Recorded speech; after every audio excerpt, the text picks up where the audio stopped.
Hi, ಇವತ್ತು ನಾನು ಗೋಧಿ ಉಂಡೆ ಮಾಡ್ತೇನೆ. ಗೋಧಿ ಹಿಟ್ಟಿನಿಂದ ಮಾಡ್ತಕ್ಕಂಥದ್ದು. ಇದು 125 ml ಕಪ್ಪಲ್ಲಿ 1 ಕಪ್ಪಷ್ಟು ಗೋಧಿ ಹಿಟ್ಟನ್ನು ಬಾಣಲಿಗೆ ಹಾಕ್ಕೋಬೇಕು. ಹಾಕ್ಕೊಂಡ್ಬಿಟ್ಟು ಅದಕ್ಕೆ ಸ್ವಲ್ಪ ತುಪ್ಪ ಹಾಕ್ಕೊಂಡು 4 ಟೀ ಸ್ಪೂನಷ್ಟು ತುಪ್ಪ ಹಾಕ್ಕೋಬೇಕು. ತುಪ್ಪ ಹಾಕ್ಕೊಂಡು ಚೆನ್ನಾಗಿ ಘಮ ಬರೋವರೆಗೂ ಹುರ್ಕೋಬೇಕು. ಗೋಧಿ ಹಿಟ್ಟಿಂದು ಹುರಿದಾಗ ಸ್ಮೆಲ್ ಬರುತ್ತೆ. ಸ್ಮೆಲ್ ಬರೋವರೆಗೂ ಚೆನ್ನಾಗಿ ಕೊಂಬಣ್ಣ ಬರೋವರೆಗೂ ಹುರ್ಕೋಬೇಕು. ಕಡಿಮೆ ಫ್ಲೇಮ್ ಇಟ್ಕೋಬೇಕು. ಕೈ ಆಡ್ತಾನೆ ಇರಬೇಕು.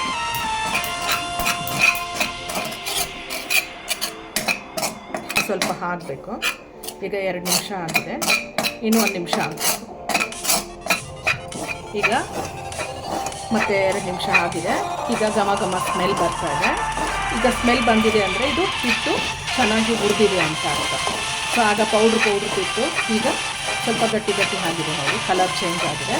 ಸೊ ಈಗ ಇದು ಆಗಿದೆ. ಇದನ್ನು ತಣ್ಣಗಾಗ್ಲಿಕ್ಕೆ ಇಟ್ಕೋಬೇಕು. ತಟ್ಟೆಗೆ ಹಾಕಿ 2 ಟೀ ಸ್ಪೂನಷ್ಟು ತುಪ್ಪ ಹಾಕ್ಕೊಂಡು ಒಂದು ಸ್ವಲ್ಪ ಗೋಡಂಬಿ ಪೀಸು, ಒಂದು ಸ್ವಲ್ಪ ದ್ರಾಕ್ಷಿ ಹಾಕ್ಬಿಟ್ಟು ಫ್ರೈ ಮಾಡ್ಕೋಬೇಕು.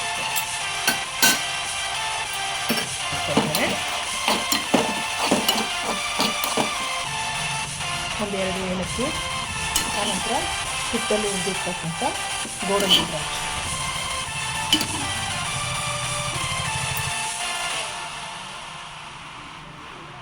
ಇದರಿಂದ 1 ಕಪ್ ಬೆಲ್ಲ ತೊಗೊಂಡಿದ್ದೀನಿ. ನಾನು ಒಂದು ಅರ್ಧ ಕಪ್ ಬೆಲ್ಲ ತೊಗೊಂಡ್ರೆ ಸಾಕಾಗುತ್ತೆ. 1 ಕಪ್ ಇಷ್ಟು ಹಿಟ್ಟು ತೊಗೊಂಡಿದ್ದೀನಿ, ಗೋಧಿ ಹಿಟ್ಟು. ಈಗ ಅರ್ಧ ಕಪ್ ಬೆಲ್ಲ ಹಾಕ್ಕೊಂಡು ನಾನು ಒಂದು ಸರಿ ಇದನ್ನು ಮಿಕ್ಸರ್ ಗ್ರೈಂಡರಲ್ಲಿ ಸ್ವಲ್ಪ ಎಲ್ಲ ಹೊಂದಾಣಿಕೆ ಮಾಡ್ಕೊಳ್ತೀನಿ. ಈ ಥರ ಮಿಕ್ಸಿಗೆ ಹಾಕ್ಕೊಂಡು ಮಿಕ್ಸಿ ಮಾಡ್ಕೋಬೇಕು. ಹೊಂದಿಸ್ಕೋಬೇಕು ಬೆಲ್ಲ ಮತ್ತು ಗೋಧಿ. ಈಗ ಬೆಲ್ಲನ ಮತ್ತು ಗೋಡಂಬಿ ದ್ರಾಕ್ಷಿ ಎಲ್ಲದನ್ನು ಮಿಕ್ಸಿ ಗ್ರೈಂಡರ್ ಹಾಕಿ ನಾನು ಉಲ್ಟಾ ತಿರುಗಿಸ್ಕೊಂಡ್ರಿಂದ ಸ್ವಲ್ಪ ಗೋಡಂಬಿ ಸಹಿತನೂ ಸ್ವಲ್ಪ ಇದಾಗಿದೆ. ಸೊ ಕಟ್ಟುವಾಗ ಅದು ತುಂಬ ಗಟ್ಟಿಗೆ ಕೈ ಸಿಗಲ್ಲ.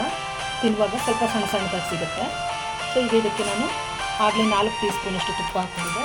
ಈಗ ಪುನಃ ಒಂದು 2 ಟೀ ಸ್ಪೂನಷ್ಟು ತುಪ್ಪ ಹಾಕ್ಕೊಂಡು ಉಂಡೆ ಮಾಡ್ಕೊಬೇಕು.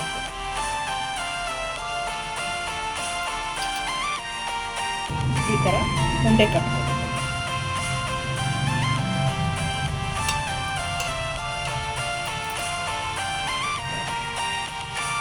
ಈಗ ಗೋಧಿ ಉಂಡೆ ರೆಡಿಯಾಗಿದೆ. ನಾನು ಒಂದು 125 ಗ್ರಾಮ್ ಕಪ್ಪಲ್ಲಿ 1 ಕಪ್ಪಲ್ಲಿ 8 ಉಂಡೆ ಆಗಿದೆ. 1 ಕಪ್ ಗೋಧಿ ಹಿಟ್ಟು ಒಂದು ಅರ್ಧ ಕಪ್ಪು. ಇದು ಜವೈ ಗೋಧಿ ಆಗಿರೋದ್ರಿಂದ ಇದು ಗ್ಲುಟನ್ ಫ್ರೀ ಇರುತ್ತೆ. ಸೊ ಇದಕ್ಕೆ ಒಂದು ಬೆಲ್ಲ ಎಲ್ಲ ಹಾಕಿ ಮಾಡೋದ್ರಿಂದ ಆರೋಗ್ಯಕ್ಕೆ, ಮಕ್ಕಳಿಗೆ ಬೇಕರಿ ತಿಂಡಿಗಳು ಕೊಡೋದಕ್ಕಿಂತ ಈ ಥರ ಮನೆಯಲ್ಲೇ ಮಾಡಿರ್ತಕ್ಕಂಥ ಒಂದು ಸಿಹಿ ತಿಂಡಿಗಳನ್ನ ಕೊಡೋದು ಆರೋಗ್ಯ ದೃಷ್ಟಿಯಿಂದ ಒಳ್ಳೆಯದು. ನೀವು ಮನೇಲಿ ಒಮ್ಮೆ ಹೀಗೆ ಮಾಡಿ ಟೇಸ್ಟ್ ಮಾಡಿ, ಲೈಕ್ ಮಾಡಿ, ಶೇರ್ ಮಾಡಿ. ಬಾಯ್. Thank you.